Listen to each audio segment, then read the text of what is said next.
السلام عليكم خوتي خواتاتي. اليوم السهرة اللي كنا في السهرة ديال المسرح بالمسيك معنا اختنا وفنانة اختي نصيرة.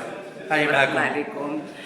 دازت السهرة يا سلام رائعة جدا، وتحياتي للناس كازا والناس بالمسيك بالخصوص، تحياتي للأخ الكريم العزيز وتبارك الله عليكم. وأنا كنبغيكم بزاف وأنا ديما معكم ديما كنعرفها. شكرا اختي نصيرة. نقول لكم واحد الحاجة بأن أنا واختي نصيرة من زمان الحي المحمدي والشلة، ودابا كما كتشوفوا إن شاء الله يجيب السهرات اللي غيكونوا إن شاء الله ما بين سطات وبن سليمان ياك وشنو اخر ان شاء الله، واللائحه اللائحة الطويلة اللائحه طويله ان شاء مفاجأة. الله. هذاك الشيء يلا اللي خوتي كاين. تبارك خواتاتي الله نخليكم عليكم. تبارك الله عليكم. باي باي.